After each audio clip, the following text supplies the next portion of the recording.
The first hint that something had gone terribly wrong came long before the stagecoach reached the little town of Silver Ridge, Wyoming. The driver kept glancing over his shoulder, as though he expected someone to come racing over the hills behind him.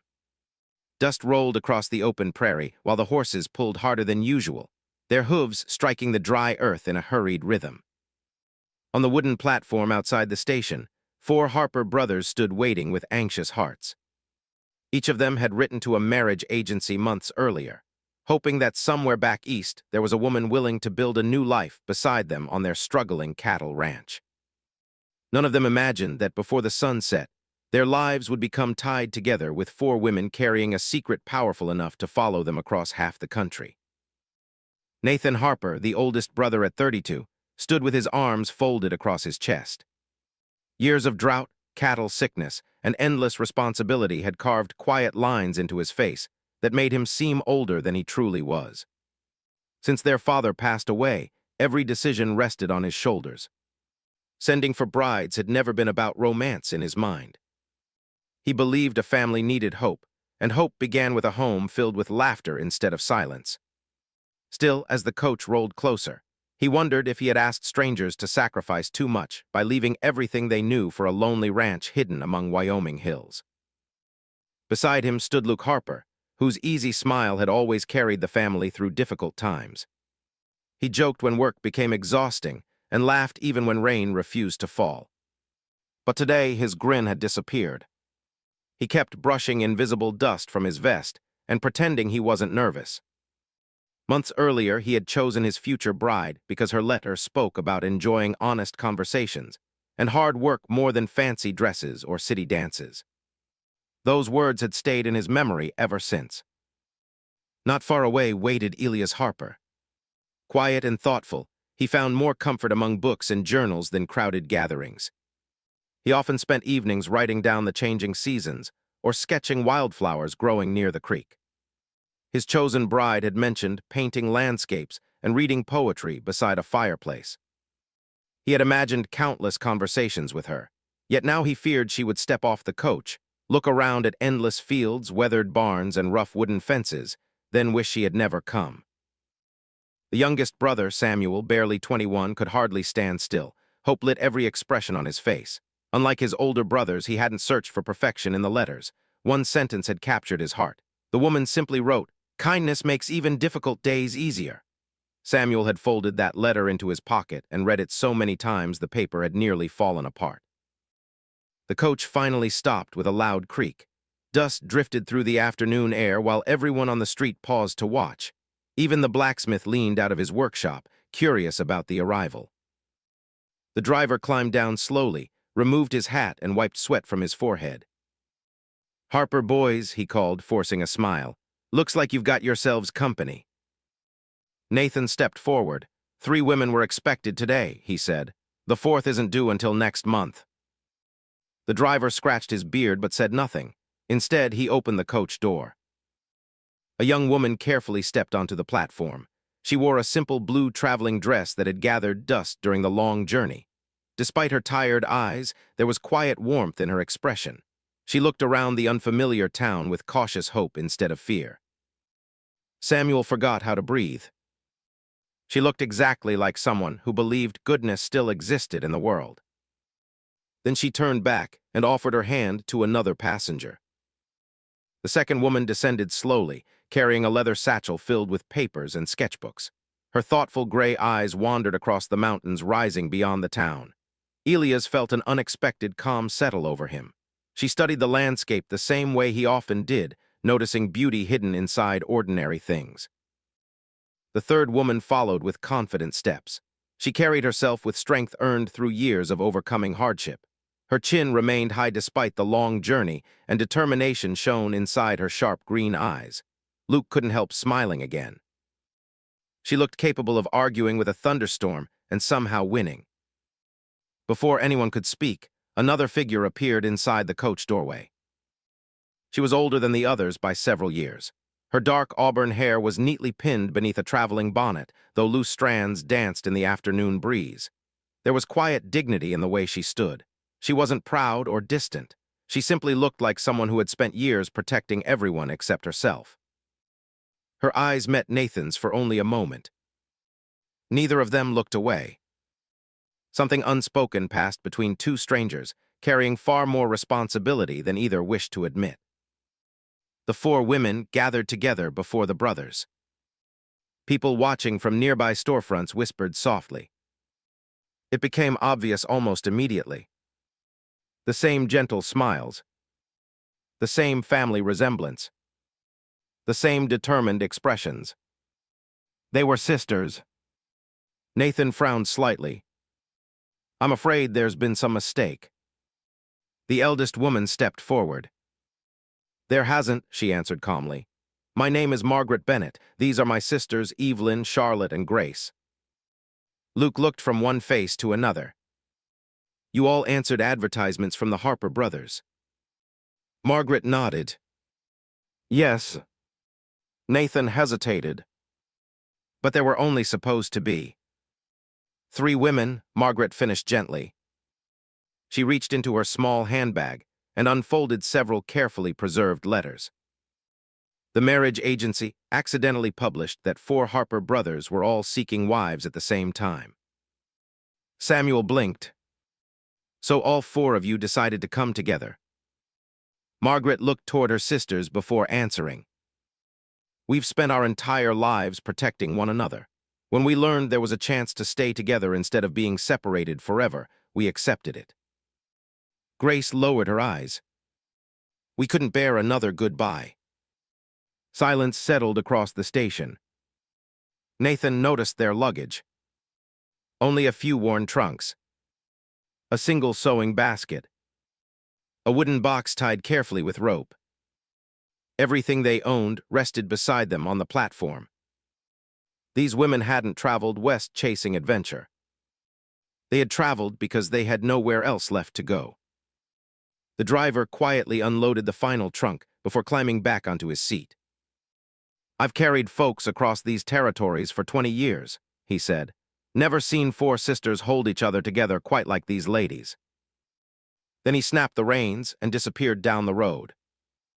For several long moments, no one moved. Finally, Nathan cleared his throat. "Our ranch isn't fancy," he admitted. "Some days it barely feels finished." Margaret smiled faintly. "We weren't looking for fancy.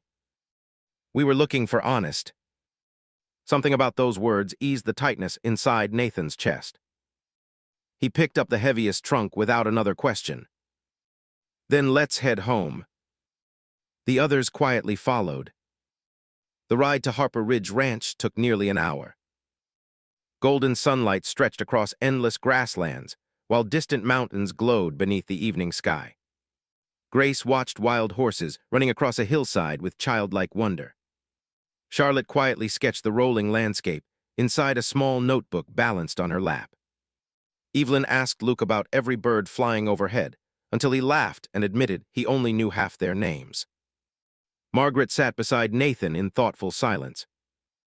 Neither seemed uncomfortable. Sometimes silence between strangers said more than conversation ever could. As they approached the ranch house, the sisters exchanged uncertain glances. It wasn't grand. The fences leaned slightly. The paint had faded. The windmill squeaked whenever the breeze picked up. But smoke curled gently from the chimney. Fresh horses grazed peacefully nearby. Someone had planted flowers beside the front porch, despite the dry ground. It looked lived in. It looked loved. Grace whispered almost to herself, "It already feels warmer than the place we left." Margaret heard her.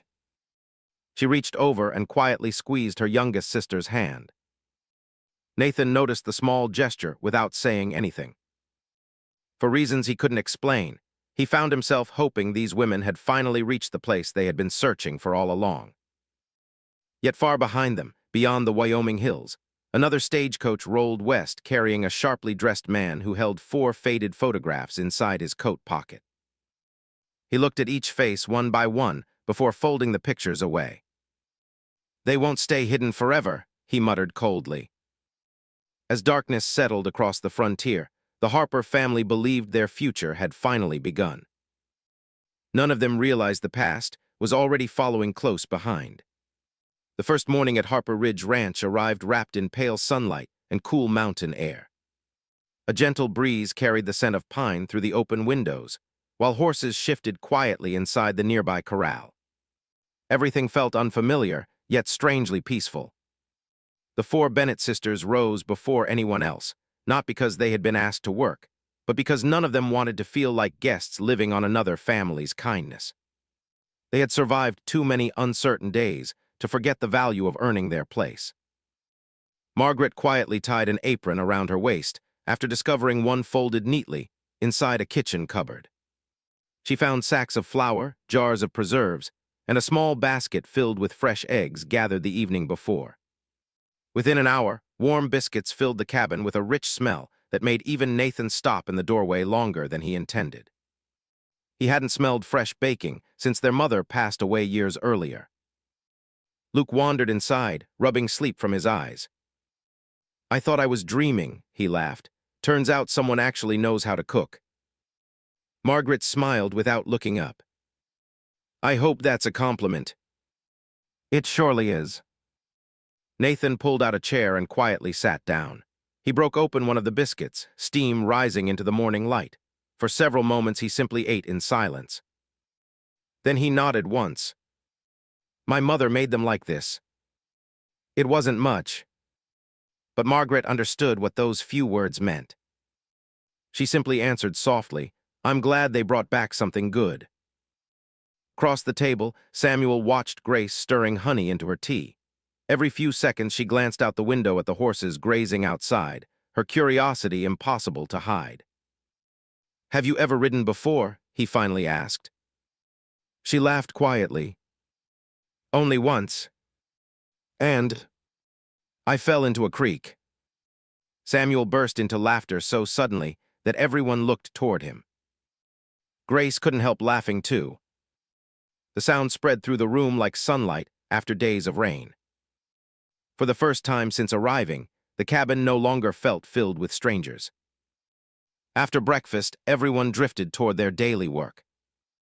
Luke planned to repair broken fencing before another storm rolled through. Evelyn followed him outside after borrowing a pair of work gloves that looked almost twice her size. Luke raised an eyebrow. "You don't have to do this." "I know. You've traveled for weeks." "I know. You could rest." Evelyn folded her arms. "Or I could prove city women know more than sewing." Luke chuckled. "I suppose we'll find out." The first fence post proved stubborn enough to test both their patience. Luke swung the hammer confidently. The post leaned sideways. Evelyn adjusted it. It leaned the opposite direction. Another attempt. Still crooked. By the fourth try, they both stepped back and stared at it. "It looks drunk," Evelyn observed. Luke laughed so hard he nearly dropped the hammer. "You know," he admitted, "I was beginning to think I was the only person around here capable of making fencing look worse." Before long, they worked together without speaking much. Every task became easier once they stopped trying to impress each other. Meanwhile, Charlotte wandered toward the meadow carrying her sketchbook beneath one arm. She stopped near a cluster of wildflowers, where Elias sat writing observations inside his weather journal. He looked up quickly. "I'm sorry," he said. "Am I in your way?" She smiled. "I was about to ask you the same question." Neither moved. Then both laughed quietly. Charlotte settled beneath a large cottonwood tree, while Elias returned to his notebook. Minutes passed in comfortable silence. Finally she spoke.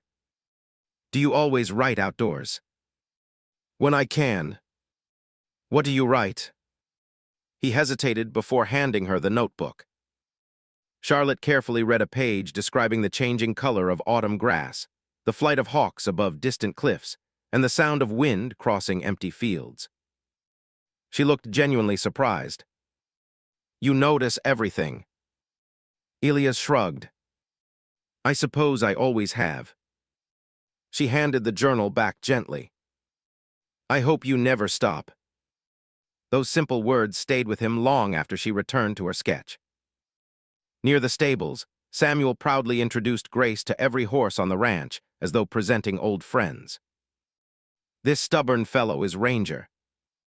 The horse immediately nudged Samuel hard enough to nearly knock off his hat. Grace giggled. "He seems to disagree." Samuel rubbed the horse's nose. "He's just reminding me who's really in charge." Grace reached out carefully. Ranger lowered his head without hesitation. "You like her already," Samuel said with mock disappointment. "I've spent years earning his trust." Grace smiled gently while stroking the horse's neck. Sometimes animals recognize kindness before people do. Samuel looked at her thoughtfully.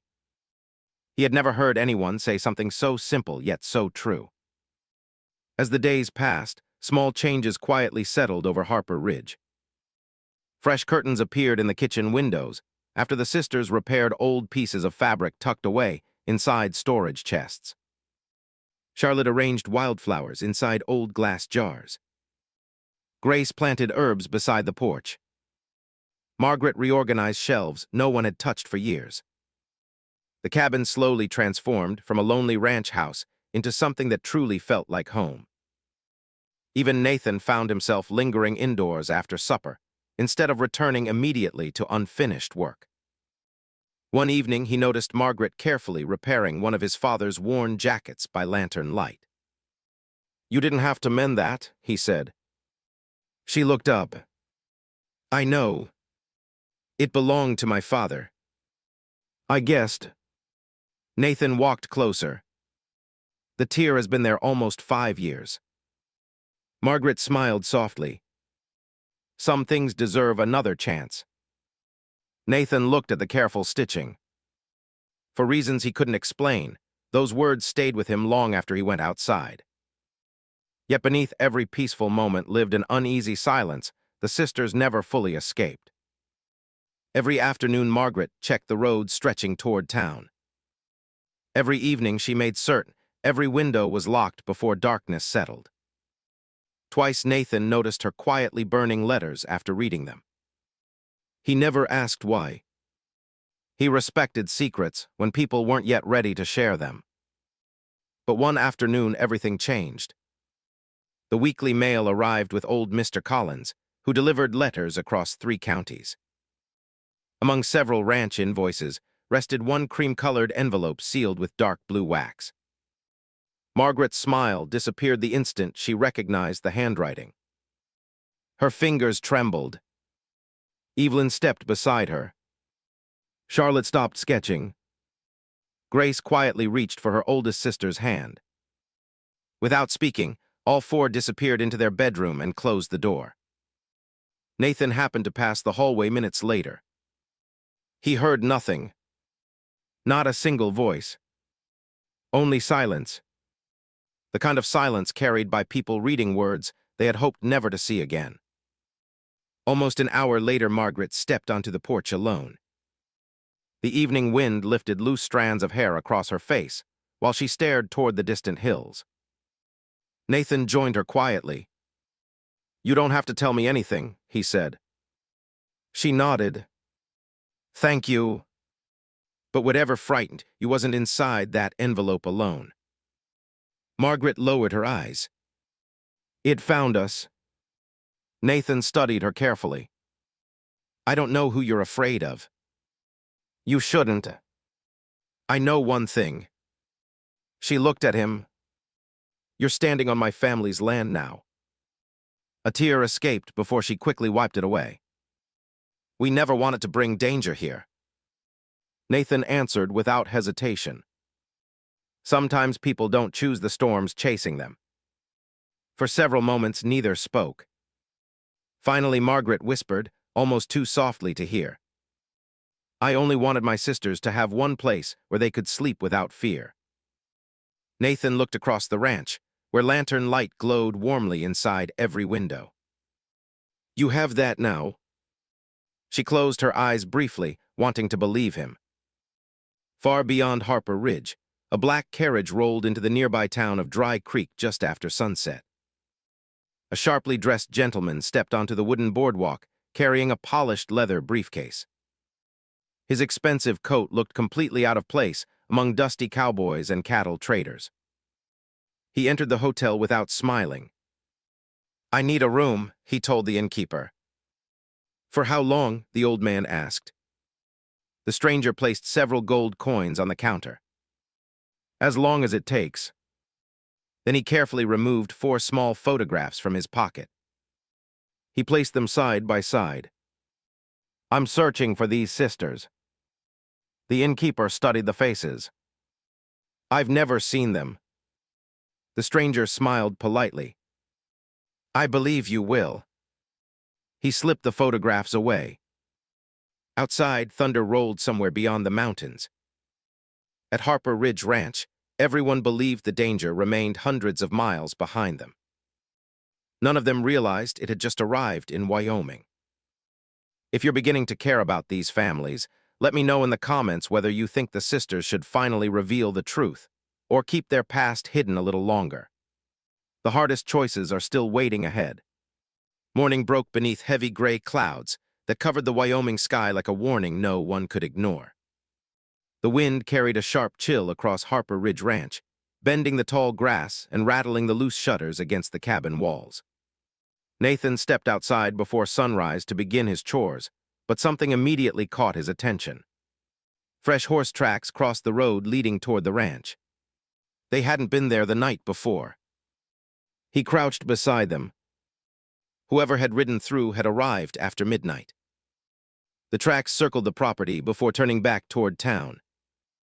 Nathan's expression hardened. Someone had been watching them. Inside the cabin, Margaret quietly folded blankets while pretending everything was normal. She noticed Nathan returning through the front door, his boots carrying damp earth instead of dry dust. "What happened?" she asked. He hesitated. "We've had visitors." The room fell silent. Grace stopped pouring coffee. Charlotte slowly lowered her sketchbook. Evelyn looked toward the front window. "Did they come inside?" "No, but they wanted us to know they could." Nobody spoke for several long moments. Even Samuel, usually the first to lighten the mood, remained quiet. Nathan finally looked toward the sisters. "I think it's time you trusted us with the truth." Margaret lowered her eyes. She had promised herself she would never bring danger into another family's home. But the danger had arrived anyway. She slowly sat beside the fireplace. Her sisters gathered near her without saying a word. "We grew up in Boston," Margaret began softly. "After our parents died, a wealthy businessman named Victor Ashford became our legal guardian. Everyone believed he was helping our family because he had once been our father's business partner." Luke frowned. "What changed?" Margaret looked into the fire. "Our father never stole from anyone." The brothers exchanged confused glances. "Everyone said he ruined his own company," Charlotte continued. "But that wasn't true." "It was planned," Evelyn added quietly. "Victor blamed everything on him." Nathan listened carefully. Margaret reached into her traveling trunk and removed a small wooden box wrapped in cloth. She placed it gently on the table. "I've carried this since the night our father died." Inside rested an old leather journal, several folded letters, and a brass key. Nathan looked at the worn pages. "What is it?" "Our father's journal. He discovered someone had been stealing money from the company." Samuel leaned forward. "And that someone was Victor." Margaret nodded slowly. "He planned to expose him. But before he could." Her voice broke. Evelyn gently finished the sentence. "Our father died before anyone heard the truth." Luke looked towards the journal. "Why not give it to the law?" "We tried," Margaret answered. "The evidence disappeared. The witnesses changed their stories. Victor had friends everywhere." Charlotte quietly added, We only found this journal hidden beneath a loose floorboard after the funeral. Nathan carefully turned one weathered page. Rows of names, dates, payments, business records. Enough information to destroy an empire if proven true. So he's been chasing you because of this. Margaret nodded. He believes we still have everything. Nathan looked directly at her. Do you? She held his gaze for several seconds, then quietly answered. No. The brothers looked puzzled. Margaret smiled sadly. We only have part of the truth. The rest disappeared years ago. Before anyone could ask another question, the sound of galloping horses echoed across the valley. Samuel rushed to the window. Someone's coming. 3 riders stopped outside the ranch gate. At their front rode a broad-shouldered rancher wearing a polished black hat. Nathan recognized him immediately. Harold Mercer, owner of the largest cattle operation in the county. A man who rarely visited anyone without wanting something. Nathan stepped outside. What brings you here? Mercer smiled politely. Morning, Nathan. His eyes wandered toward the cabin. I hear you've got company. Luke folded his arms. Word travels fast. It always does. Mercer removed his gloves. I also heard a gentleman from Boston is offering quite a reward. Nobody answered. Mercer's smile widened. Apparently he's searching for 4 missing sisters. Nathan's voice remained calm. And men around town are beginning to ask questions. Nathan stepped closer. My advice? Mercer shrugged. Send them away before trouble reaches your ranch. They're staying. Mercer's pleasant expression disappeared. You've always been stubborn. Nathan answered firmly. I learned that from surviving. Mercer mounted his horse again. I hope your loyalty doesn't cost you everything. Without another word, the riders turned back toward town. Samuel watched them disappear over the hill. I don't trust him. Nathan didn't either. That evening Harper Ridge felt different. Every unfamiliar sound drew nervous glances. Every barking dog made someone pause. After supper, Charlotte wandered outside carrying her sketchbook. She sat beneath the old oak tree overlooking the valley. Elias quietly joined her several minutes later. Neither spoke at first. The setting sun painted the mountains with soft shades of gold and crimson. Charlotte finally smiled. When I was little, my father promised we'd travel west someday. Elias looked at her. He never got the chance. She nodded. I used to think every dream ended eventually. Elias reached into his pocket. I have something. He unfolded a small piece of paper. It was a simple drawing of the ranch. The cabin, the barn, the oak tree, and someone sitting beneath it. Charlotte recognized herself immediately. You drew this? He nodded. I'm better with landscapes than people. She laughed softly. I think you captured both. For the first time since arriving in Wyoming, Charlotte felt something stronger than fear. She felt hope. Across the ranch, Luke found Evelyn repairing a broken lantern on the porch. I thought you said city women only knew sewing, he teased. She smiled. I never said that. You let me believe it. I enjoyed watching you be wrong. Luke laughed. You argue about everything. Only when people deserve it. He leaned against the porch railing. I've noticed something. What? You always smile after winning an argument. Evelyn looked away. My father used to say smiling reminds people kindness is stronger than pride. Luke became quiet. I think your father was right. Inside the stable, Samuel carefully brushed Ranger while Grace fed carrots to the younger horses. I've never felt this peaceful, she whispered. Samuel smiled. Then stay. Grace looked down. I want to. But wanting something doesn't always mean you get to keep it. Samuel gently placed his hand over hers. Maybe this time it will. She smiled through eyes beginning to fill with tears. Not because she was sad. Because she desperately wanted to believe him. Later that night, long after everyone had gone to bed, Nathan heard a faint sound outside. A horse. Moving slowly. He quietly picked up his lantern and stepped onto the porch. No one stood there. Only a small envelope pinned beneath the front gate with a hunting knife. Nathan removed it carefully. Inside was a single sheet of paper. 6 words written in dark ink. Return the sisters before Sunday. This is your only warning. Nathan stared into the darkness surrounding the ranch. Whoever left the message hadn't ridden far. He could almost feel unseen eyes watching from beyond the trees. He quietly folded the note and slipped it into his pocket before returning inside. Tomorrow he would tell his brothers. Tomorrow they would decide how to protect the family they hadn't expected to find. But somewhere beyond the hills, Victor Ashford smiled as another part of his plan quietly fell into place.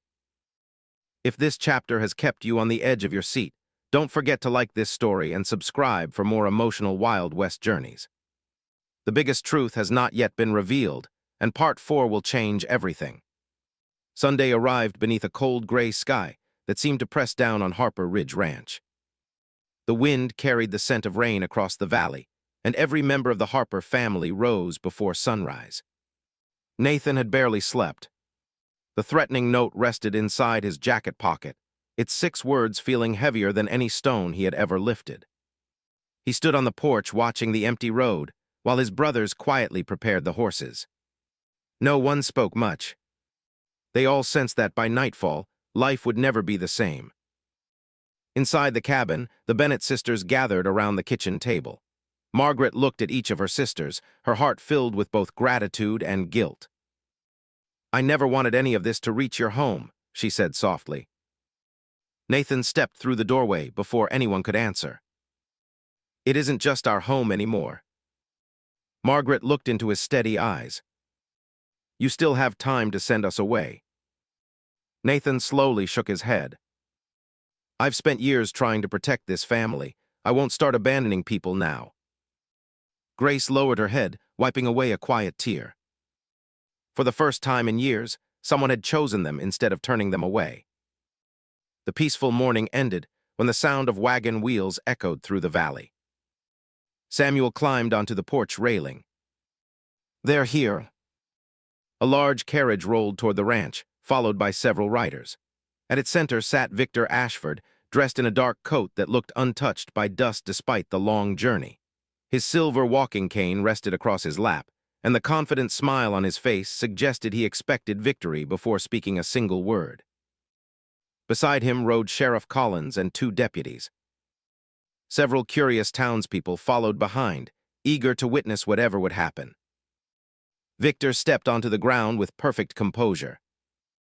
Nathan Harper, he called pleasantly. I appreciate your hospitality toward these young ladies. Now it's time for them to return home. Margaret stepped onto the porch before Nathan could answer. We're not going anywhere. Victor sighed as though disappointed by a stubborn child. My dear Margaret, you've been terribly misled. No, she answered firmly. We've finally seen the truth. Victor reached inside his coat and unfolded several official documents. As their legal guardian, I have every right to take them back. Sheriff Collins accepted the papers, but hesitated before reading them aloud. Nathan noticed the uncertainty in the sheriff's expression. Just then another rider appeared from the opposite side of the valley. Every head turned. It was Deputy Marshal Henry Brooks from Cheyenne. Behind him rode two federal investigators. One carried a locked leather case. The other held several sealed envelopes. Victor's smile faded. Marshal Brooks dismounted calmly. "Mr. Victor Ashford." Victor forced another polite smile. "Yes. You'll remain exactly where you are." Victor frowned. "I believe you've interrupted private family business." "No," Brooks replied. "This became federal business yesterday." Silence swept across everyone gathered outside the ranch. The marshal opened the leather case and carefully removed several thick ledgers. Margaret gasped. Charlotte covered her mouth. "The missing records," she whispered. Nathan looked toward her. "You've seen those before." She nodded. "Our father's handwriting." Marshal Brooks addressed the crowd. 3 weeks ago, an accountant in St. Louis came forward after discovering hidden financial records connected to the Ashford Trading Company. Those records confirm that Edward Bennett never stole company funds. Victor's face slowly lost its color. Brooks continued. "The evidence shows someone transferred large sums of money through false accounts over several years." Everyone looked toward Victor. The marshal's voice became even firmer. That someone was Victor Ashford. A murmur spread through the crowd. Sheriff Collins lowered the guardianship papers. Victor suddenly laughed. "This proves nothing." Brooks calmly handed another document to the sheriff. "It includes signed statements from former employees." "Then another's." "And sworn testimony from your accountant." "Then another's." "And the court order ending your guardianship." Victor stared at the papers in disbelief. "You planned this?" "No," Brooks answered. "You planned it yourself years ago." Margaret slowly stepped forward. "My father trusted you." Victor refused to meet her eyes. "You stole everything from him." Still he remained silent. "You stole his business." "Nothing." "You stole his good name." Victor finally looked at her. "I simply took opportunities your father failed to protect." Nathan stepped between them. "That's enough." The marshal nodded toward the deputies. "Take him." For the first time in many years, Victor Ashford realized money could not buy another escape. The deputies placed him under arrest, while the gathered townspeople watched in complete silence. As the wagon carrying Victor disappeared down the road, an enormous weight seemed to lift from the valley itself. Grace quietly began crying. Not from fear, from relief. Charlotte hugged her tightly. Evelyn rested her head on Margaret's shoulder. The nightmare that had followed them across the country was finally over. Sheriff Collins removed his hat. "I owe all of you an apology." Margaret smiled gently. "The truth arrived." "That's enough." The townspeople slowly returned to Silver Ridge, carrying an entirely different story than the one they had believed only hours earlier. Instead of 4 helpless sisters, they now spoke about 4 courageous women who had protected one another through years of hardship. Life at Harper Ridge slowly settled into peaceful routines again. Spring arrived a few weeks later. Fresh grass covered the hills. Wildflowers bloomed beside the creek. Laughter became an ordinary sound around the ranch. Luke and Evelyn still debated nearly everything, from planting schedules to whose horse worked harder. Their playful arguments had become the favorite entertainment of everyone living on the ranch. One warm evening, Luke finally laughed and admitted, "I don't think I've ever won a single argument with you." Evelyn smiled. "You have." "When?" "The day you convinced me this ranch could become home." Luke gently took her hand. "I never want you to leave it." She answered with a quiet kiss beneath the setting sun. Not far away, Elias helped Charlotte build a small art studio beside the creek. Together, they filled it with paintings, journals, and shelves lined with pressed wildflowers collected during long walks across the valley. One afternoon, Charlotte handed him a finished painting. It showed the ranch exactly as it had looked the evening they first arrived. "I painted the moment my heart stopped being afraid," she whispered. Elias carefully held the painting. "I'll treasure it for the rest of my life." Near the barn, Samuel proudly showed Grace the first foal born that spring. The young horse stumbled across the field before finding its balance. Grace laughed. "It reminds me of us." Samuel smiled. "We both found our feet eventually." She looked into his eyes. "Because someone believed we could." He slipped a simple silver ring onto her finger. She didn't answer with words. She simply wrapped her arms around him. Inside the kitchen, Nathan found Margaret placing fresh bread onto the table, just as she had on her first morning at Harper Ridge. The warm smell filled the room. He smiled. "You've changed this house." Margaret looked around at the family gathered outside the windows. "No." She softly shook her head. "We changed it together." Nathan reached into his pocket and placed a small velvet box on the table. Inside rested a modest gold ring that had belonged to his mother. "I've been waiting until you no longer felt you had to stay." Margaret looked at him through tear-filled eyes. "I don't." He smiled gently. "Then will you stay because you want to?" She laughed through happy tears. "I've wanted that for a long time." Nathan slipped the ring onto her finger as evening sunlight poured through the kitchen window. Outside, all three couples looked toward the house and quietly smiled. The lonely ranch that had once echoed with silence was now filled with family, music, laughter, and hope. Months later, a new wooden sign stood proudly at the entrance to the property. Harper and Bennett Ranch. Travelers often stopped to ask how four brothers and four sisters had found one another so far from home. The family always answered the same way.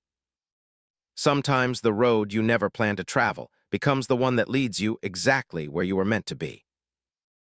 And for generations to come, the people of Silver Ridge remembered their story, not as a tale of fear or hardship, but as proof that love, truth, and family could build something stronger than wealth, stronger than lies, and stronger than any storm the frontier could ever bring. Before we close this journey, tell me in the comments which couple captured your heart the most. And if stories of courage, family, and hope remind you why the Old West still inspires us today, don't forget to subscribe for more unforgettable frontier adventures.